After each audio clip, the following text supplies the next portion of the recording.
Olá, meus amados irmãos, eu vos cumprimento com a santa e gloriosa paz do nosso amado Salvador Jesus Cristo, com muita alegria, com muito prazer.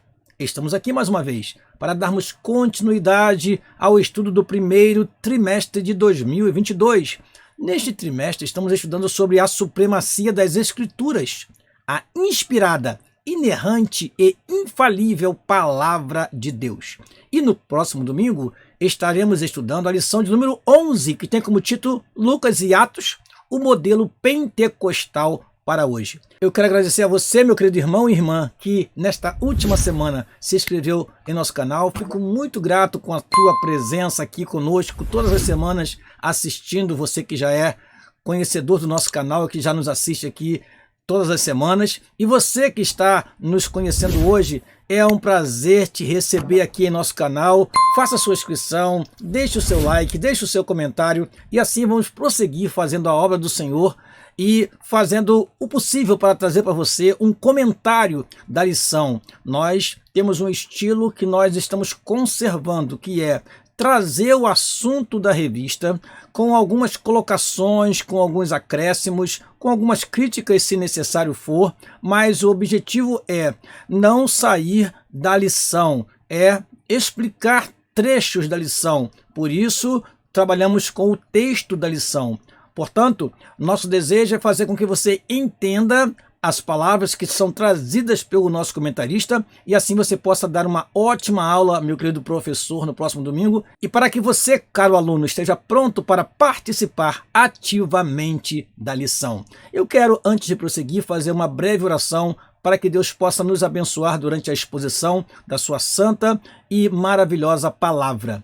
Pai querido, no nome de Jesus te agradecemos a oportunidade que o Senhor tens nos dado, Senhor, de estarmos aqui, ó Deus, mais uma vez para ministrar esta aula para os teus filhos. Que o teu Espírito nos auxilie aqui, nos direcionando naquilo que iremos falar e que teus filhos possam também receber e aproveitar cada momento, Senhor, desta aula. Assim oramos e te agradecemos no nome de Jesus. Amém. E amém. Vamos então para a nossa aula e sempre começamos com o nosso texto áureo. O nosso texto áureo se encontra no livro de Atos dos Apóstolos, capítulo 2, versículo 4, que diz o seguinte: E todos foram cheios do Espírito Santo e começaram a falar em outras línguas, conforme o Espírito Santo lhes concedia que falassem. Repetindo, e todos foram cheios do Espírito Santo e começaram a falar em outras línguas, conforme o Espírito Santo lhes concedia que falassem. Livro de Atos dos Apóstolos, capítulo 2, versículo de número 4. A verdade prática diz assim: a atividade do Espírito Santo e suas implicações na vida cristã são o padrão bíblico adotado pelo crente pentecostal. Repetindo, a atividade do Espírito Santo e suas implicações na vida cristã são o padrão bíblico adotado pelo crente pentecostal. Prosseguindo, vamos à nossa leitura bíblica em classe. E eu quero fazer uma colocação muito importante neste momento. Nós temos a nossa revista, a leitura bíblica em classe, está assim: Lucas capítulo 1, versículo 21 e 22, e Atos dos Apóstolos, capítulo 2, versículo 1 a 4. Ora, nós vamos ler Lucas capítulo 1, versículo 21 e 22, e veremos que não há nenhum sentido nesse texto em relação à nossa aula. Nós observamos, pesquisamos e trouxemos para você, caro professor e aluno, o texto que provavelmente era o texto que o nosso comentarista desejasse que estivesse aqui, mas não foi colocado, houve um equívoco. Você perceberá pelo teor do texto e pelo que nós estaremos apresentando durante esta aula. Vejamos, Lucas capítulo 1, versículo 21 e 22 diz assim: E o povo estava esperando a Zacarias e maravilhou-se de que tanto se demorasse no templo. E, saindo ele, não lhes podia falar, e entenderam que tivera alguma visão no templo e falava por acenos e ficou mudo. Ora, não vemos nenhuma relação deste texto com o ensino trazido na lição de número 11 da nossa revista. Mas, se colocarmos Lucas capítulo 3, versículo 21 e 22, temos o seguinte: e aconteceu que, como todo o povo se batizava, sendo batizado também Jesus, orando ele, o céu se abriu, e o Espírito Santo desceu sobre ele em forma corpórea, como pomba, e ouviu-se uma voz do céu que dizia: Tu és o meu filho amado, em ti me comprazo. Repetindo, Lucas capítulo 3, versículo 21 e 22. E aconteceu que, como todo o povo se batizava, sendo batizado também Jesus, orando ele, o céu se abriu, e o Espírito Santo desceu sobre ele em forma corpórea, como pomba, e ouviu-se uma voz do céu que dizia: Tu és o meu filho amado, em ti me comprazo. Veremos durante a aula que este era o texto que deveria constar na leitura bíblica em classe. E o outro texto, Atos dos Apóstolos, capítulo 2, versículo 1 a 4, diz assim: Cumprindo-se o dia de Pentecostes, estavam todos reunidos no mesmo lugar. E, de repente, veio do céu um som, como de um vento veemente e impetuoso, e encheu toda a casa em que estavam assentados. E foram vistas por eles línguas repartidas como que de fogo, as quais pousaram sobre cada um deles. E todos foram cheios do Espírito Santo e começaram a falar em outras línguas, conforme o Espírito Santo lhes concedia que falassem. Vamos então aos objetivos desta lição. Primeiro, enfatizar a ação do Espírito Santo na vida e ministério de Jesus em Lucas. Segundo objetivo, ressaltar que a manifestação do Espírito Santo no ministério da igreja em Atos é cumprimento da promessa de Deus revelada por intermédio do profeta Joel. E o último objetivo, apontar que o batismo no Espírito Santo é uma promessa atual e deve ser buscado por todos os crentes como capacitação para o serviço cristão. Caro irmão, professor e aluno, há um ano nós já estudamos sobre pentecostalismo durante 6 meses. Falamos sobre batismo no Espírito Santo, falamos sobre os dons espirituais e não vamos nos deter nesta última parte da lição. Nós temos lições em nosso canal que falam desses temas com maior profundidade. Portanto, não explicaremos em um tópico da nossa lição o que temos explicado em 6 meses que nós deixamos para você aqui lições preciosas sobre o movimento pentecostal, sobre o pentecostalismo, sobre os dons espirituais, lições que estão disponíveis para você em nosso canal. Prosseguindo então, vamos à nossa introdução. Lucas e Atos são 2 volumes de autoria do médico amado. Ora, nós podemos chamar Lucas de médico, historiador, cooperador da obra missionária juntamente com o apóstolo Paulo, porque ele acompanhou o apóstolo Paulo, era, como podemos chamar, o médico particular do apóstolo Paulo, porque ele caminhou com o apóstolo Paulo durante grande parte da trajetória deste servo de Deus, que nós já estudamos também em trimestres anteriores. Prosseguindo, Lucas trouxe para nós relatos precisos. Lucas foi um pesquisador.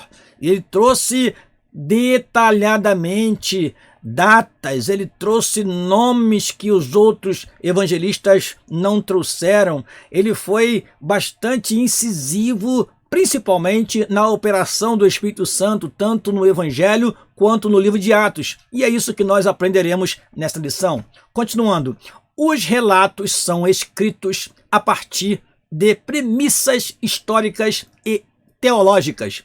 Registram que a unção do Espírito que repousava em Jesus também foi concedida à igreja.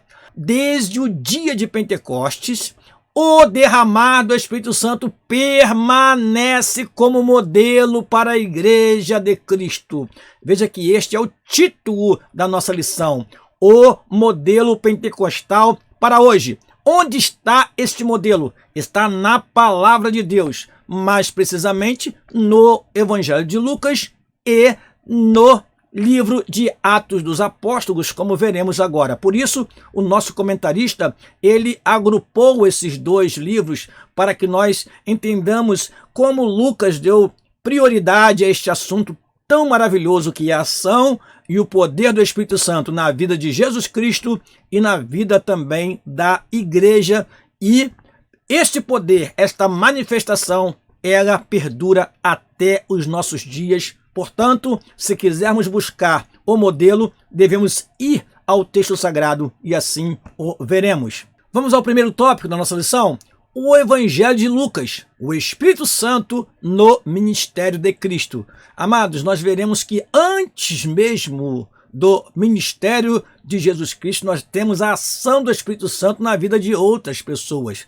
Vamos ler? Espírito Santo no Evangelho é o primeiro item do primeiro tópico. Lucas registra os fatos acerca da vida e obra de Cristo.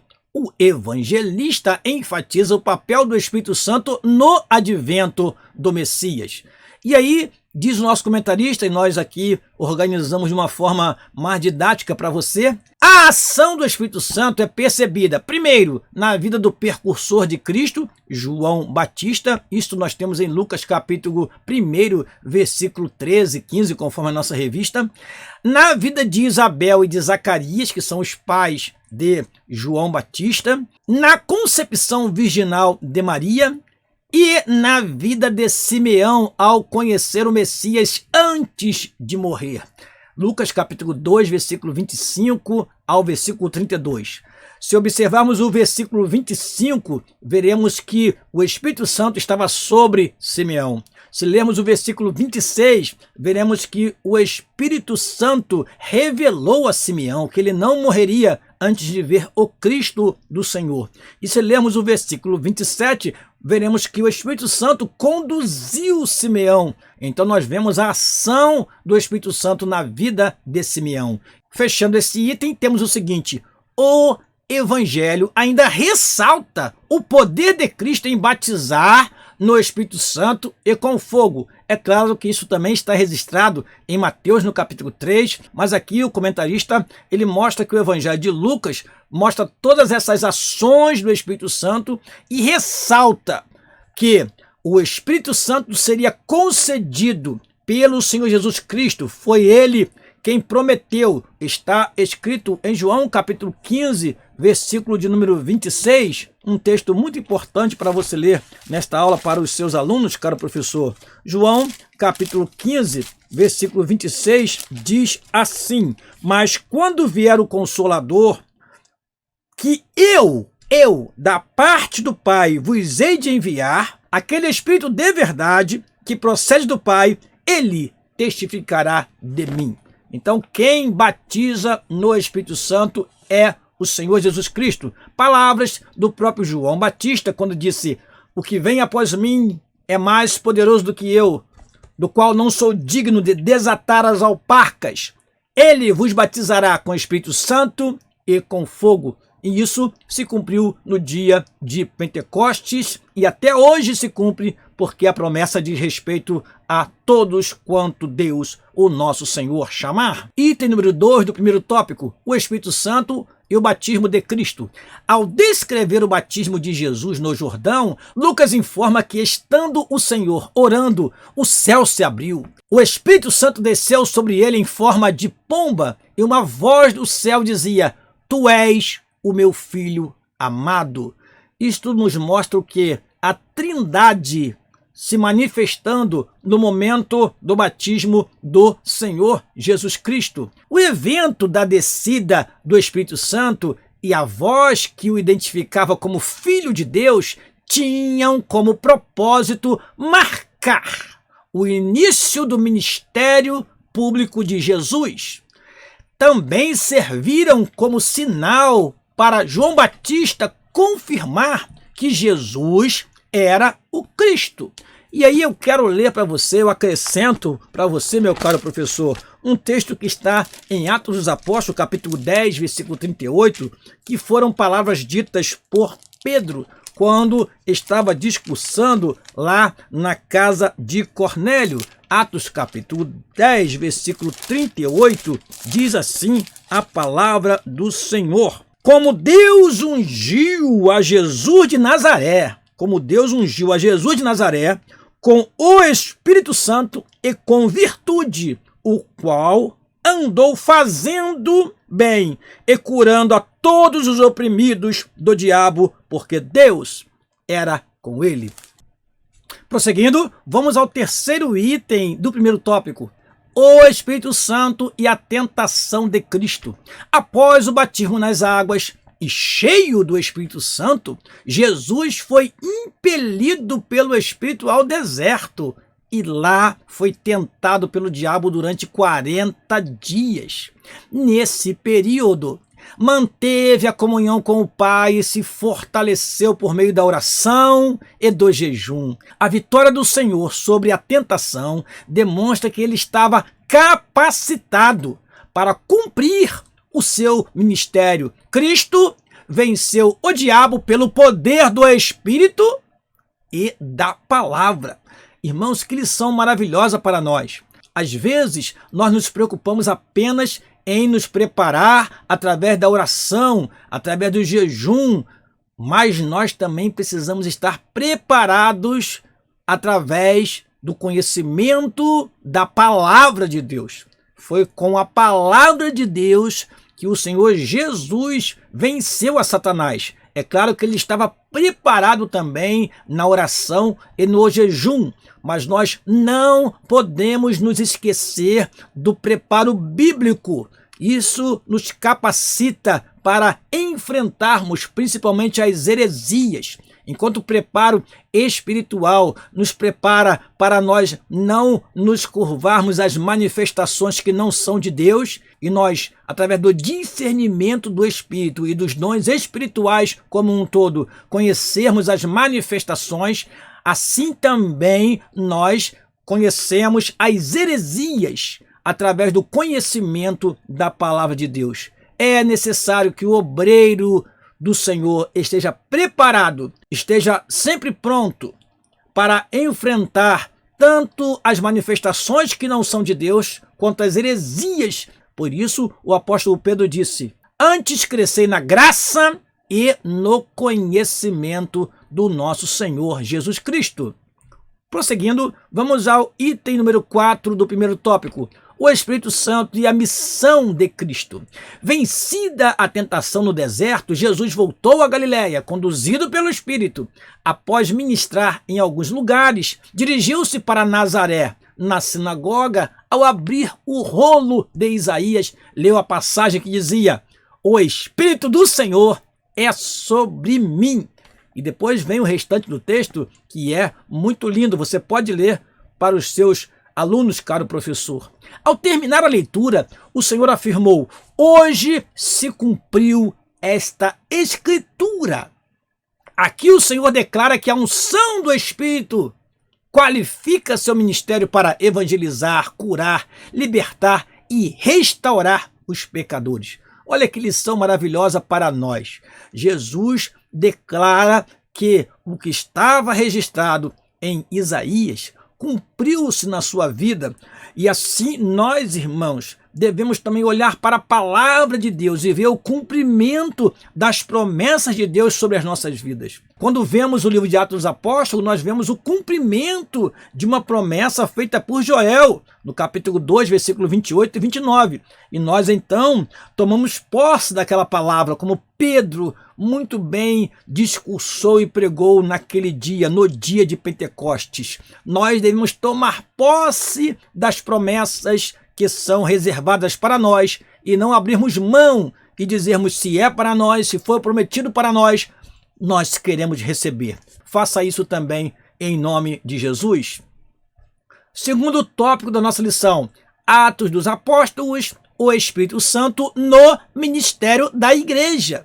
O Espírito Santo em Atos. Ao concluir o evangelho, Lucas anota que Jesus instruiu os discípulos a esperarem um revestimento do poder do alto. Lucas, capítulo 24, versículo 49. Nós queremos ler este versículo para você. Diz o seguinte, Lucas 24, 49. E eis que sobre vós envio, ele mesmo, envio a promessa de meu Pai.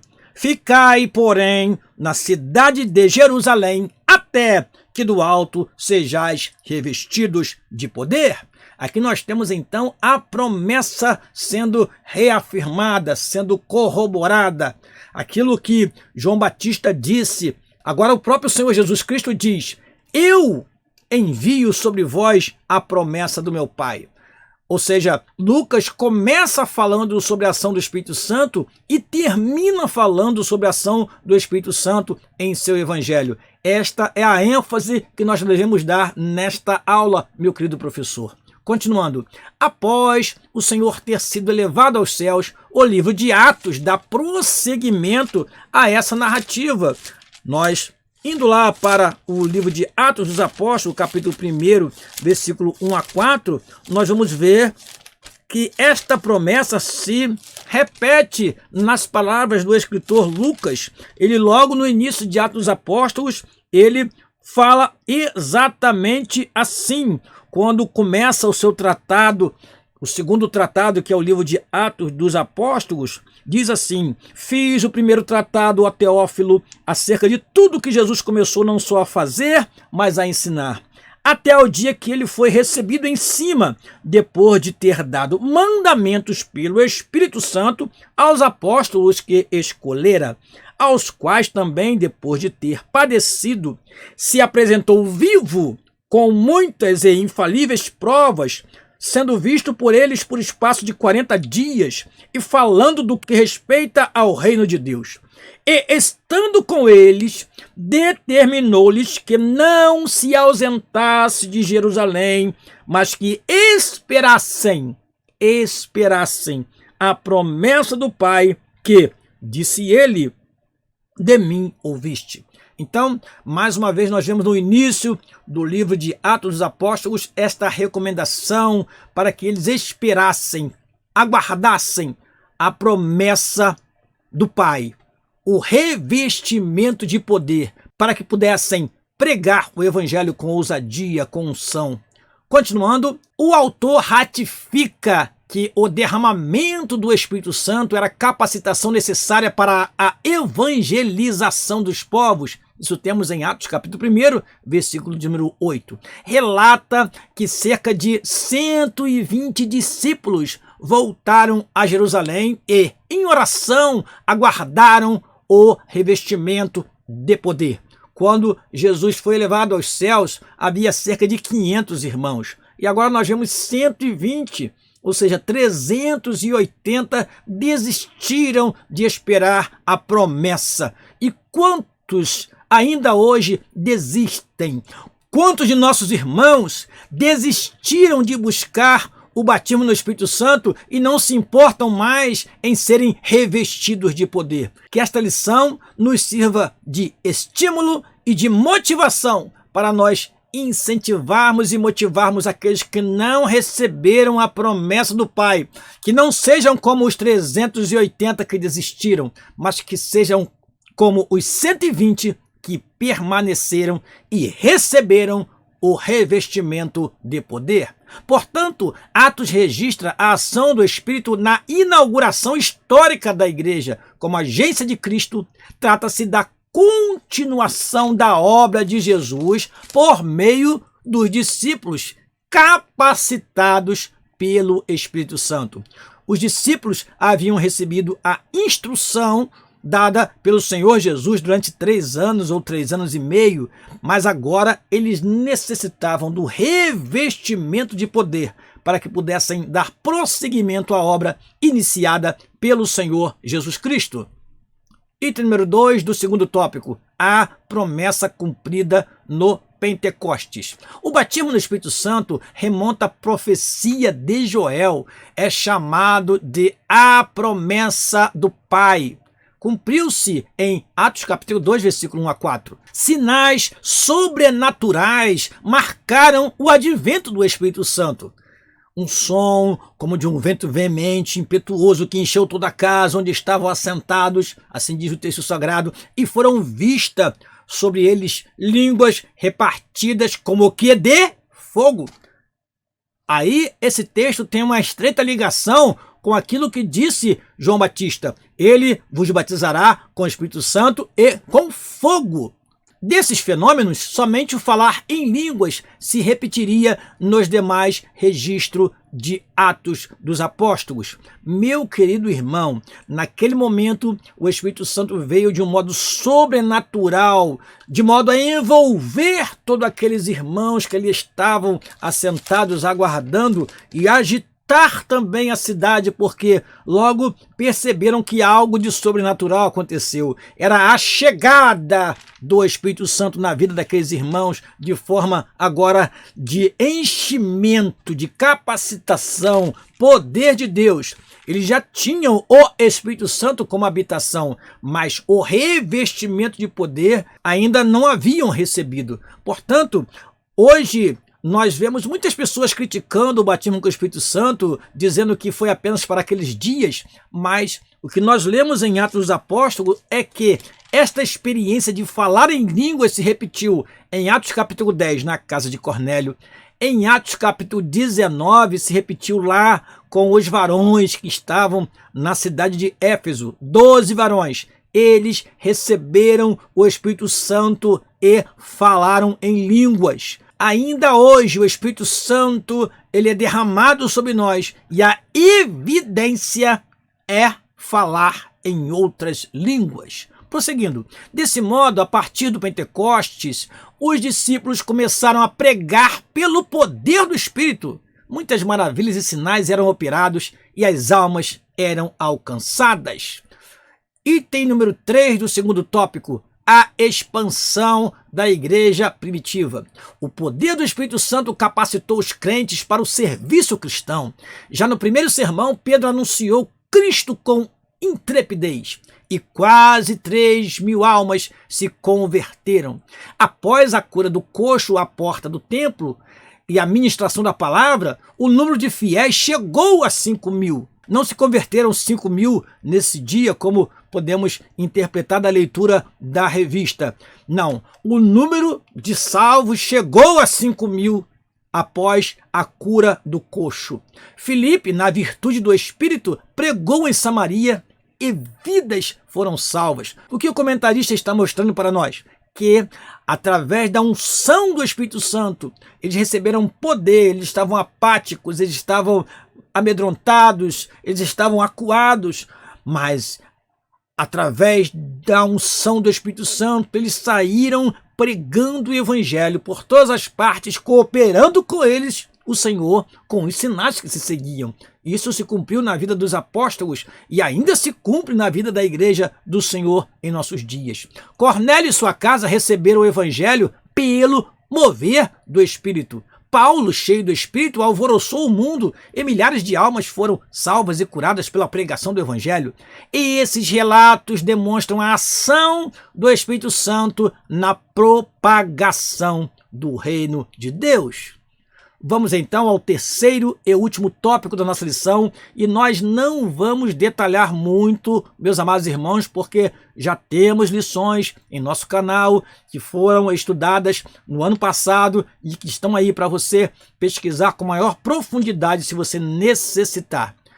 Vamos lá, terceiro tópico da nossa lição, um modelo pentecostal para a igreja de nossos dias. Primeiro, o revestimento de poder do alto. Pedro ensina que essa promessa está em vigor para todos os salvos, em todas as épocas. Atos capítulo 2, versículo 38 e 39 dizem assim: E disse-lhes Pedro: Arrependei-vos e cada um de vós seja batizado em nome de Jesus Cristo para perdão dos pecados e recebereis o dom do Espírito Santo, porque a promessa vos diz respeito a vós, a vossos filhos e a todos os que estão longe, a tantos quantos Deus nosso Senhor chamar. Então esta promessa é para todos os salvos, é para mim, é para você. Se você ainda não recebeu, busque, porque você receberá, porque esta promessa é para você, meu querido irmão que me ouve neste momento. A experiência pode ocorrer junto ou após a regeneração. Lembre-se que na casa de Cornélio, Pedro estava discursando, pregando, e o Espírito Santo caiu sobre eles de forma inesperada, extraordinária. Eles ainda não tinham sido nem batizados em água, mas muitas vezes acontece a pessoa demorar a receber o batismo no Espírito Santo, mesmo sendo uma pessoa salva, regenerada. Ressalta-se que no Pentecostes os discípulos já tinham o Espírito Santo. Todo salvo em Jesus recebe o Espírito Santo na conversão. Ora, é o Espírito quem convence o homem do pecado, da justiça e do juízo. Então, todo salvo em Jesus Cristo tem o Espírito Santo. Porém, diz a nossa revista, o batismo no Espírito Santo é algo distinto do novo nascimento. Significa o recebimento de poder espiritual para realizar a obra da expansão do Evangelho, para uma vida cristã vitoriosa e adoração mais profunda. Em vista disso, a exemplo dos primeiros cristãos, a igreja odierna ou a igreja de hoje deve buscar o revestimento de poder. Dando prosseguimento, vamos ao segundo item do terceiro tópico, que fala sobre as línguas como evidência inicial. O nosso comentarista diz o seguinte: a palavra glossolalia, de origem grega, indica que as línguas concedidas pelo Espírito podem ser humanas ou celestiais. No Pentecostes, os discípulos falaram línguas. Em Cesareia, o centurião e a família falaram línguas. Os irmãos em Éfeso falaram línguas. Em Samaria e na vida de Paulo, as línguas estão implícitas. Há uma distinção que é feita entre glossolalia e xenolalia. Na verdade, glossolalia é um termo utilizado de um modo geral quando se fala em falar outras línguas. A glossolalia seria, de fato, uma língua que tanto quem fala quanto quem ouve não tem nenhum conhecimento. Já a xenolalia seria não uma língua estranha a quem ouve, mas uma língua que seja falada em algum lugar ou conhecida por alguém. Ora, pelo poder do Espírito Santo, nós entendemos que ambas as coisas são possíveis. Nós sabemos muito bem que o Espírito Santo pode capacitar alguém a falar línguas que sejam conhecidas, mesmo que ele não as conheça. Portanto, o que nós vemos na Bíblia é que naquele momento, no dia de Pentecostes, eles falavam em línguas e as pessoas que ali estavam entendiam em sua própria língua o que eles falavam. Porém, na casa de Cornélio, todos eram familiares, não havia nenhum estranho ali, e eles ali falaram em outras línguas. Quando chegou lá em Éfeso, a mesma coisa, todos eram conhecidos, não havia nenhum estrangeiro, e ali eles falaram em línguas estranhas ou línguas desconhecidas. Então, esses dois termos você vai encontrar para explicar o que eu prefiro chamar de fenômeno, porque é algo que não é explicável de forma muito racional.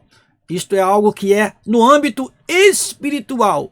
E o Espírito pode conceder que você fale línguas que são línguas dos anjos, como diz a palavra do Senhor, ou que você fale línguas que são línguas que alguém conheça e assim possa entender como aconteceu no dia de Pentecostes. Vamos lá. Assim sendo, o falar em línguas é a evidência inicial do batismo no Espírito Santo. As línguas só cessarão quando Cristo voltar. Por isso, a instrução bíblica é: procurai com zelo profetizar e não proibais falar línguas. A Bíblia diz que aquele que ora em línguas, ora bem. Então, não devemos proibir as pessoas de falar em línguas estranhas.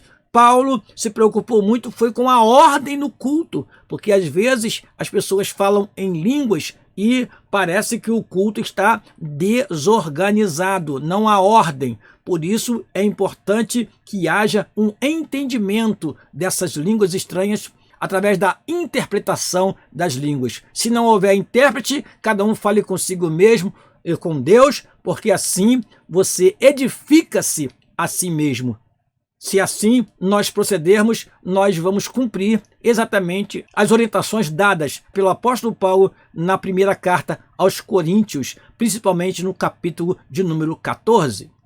Prosseguindo, vamos para o terceiro item do terceiro tópico, a plenitude do Espírito Santo. A experiência pentecostal não ficou restrita ao tempo dos apóstolos.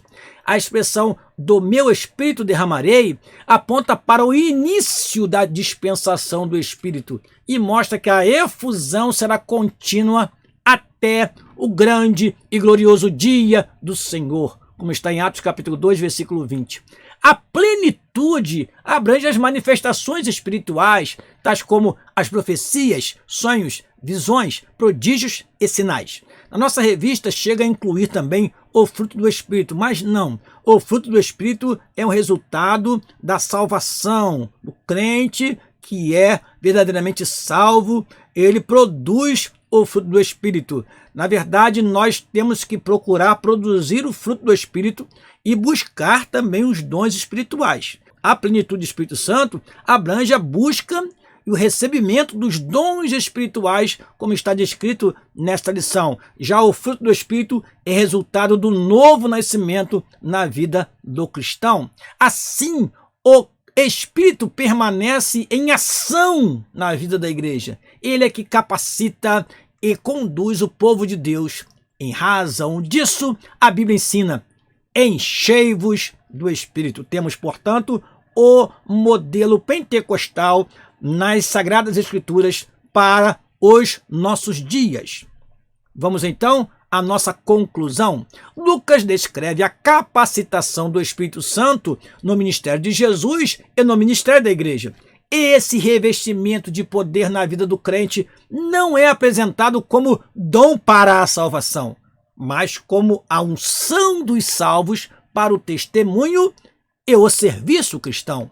Esse é o padrão bíblico adotado pelo pentecostal submisso ao ensino das Sagradas Escrituras. Amém! E eu quero te convidar para a próxima aula. Não perca a próxima aula, lição de número 12. Estudaremos sobre as epístolas instruem e formam os cristãos. Repetindo, as epístolas instruem e formam os cristãos.